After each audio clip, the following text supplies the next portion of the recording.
আসসালামু আলাইকুম রহমতুল্লাহি বারাকাতুহু। ভাই, কাম জানা থাকলে পূর্বাসীর মাটিতে কষ্ট করতে হয়। দেখেন এই মোটরটারে ১৫০ রিয়াল দিয়ে রাখছি, পানি উঠে না, পানি বিলকুলই আসে না। ১৫০ রিয়াল দিয়ে ঠিক করবার রাখছি। এই মোটরটার ভিতরে কি হয়েছে এটা আপনাদের মাঝে শেয়ার করব। একটু মনোযোগ দিয়ে দেখবেন যে কাম জানা যে কতটুকু উপকার, যে কাম জানে সেই বুঝে। তো আমার সাথে থাকুন এবং দেখতে থাকুন। আমি এখন এই ৪টা বগি খুলে ফেলাইছি।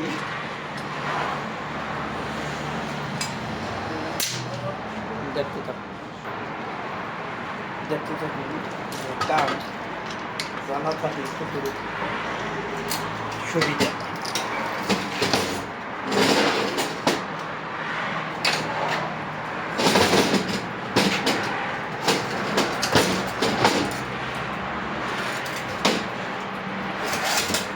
দেখেন পুরা ময়লা যাইয়া আটকে রয়েছে, দেখছেন? পুরা ময়লা যায় আটকে রয়েছে।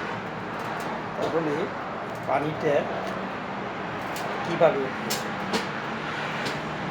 পানিটা কীভাবে উঠবে বলেন? একেবারে পুরো ভেঙে গেছে। মাজরা লাগাই ই করে তো ফিটিং করা, গাছ টাছ যাই আমি যাই বইরে গেছে। তো কাম জানার এই একটি ভালো উপায়। এই জন্য আমি সকলকেই বলি, যদি কাম আমাদের জানা থাকে তাহলে পূর্বাসে আইসে যতই কষ্ট করেন, কষ্টর মাঝে কিন্তু আনন্দ আছে।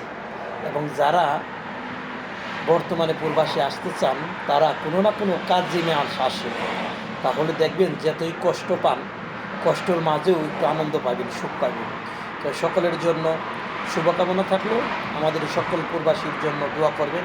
আসসালামু আলাইকুম রহমতুল্লাহি ওয়া বারাকাতুহু।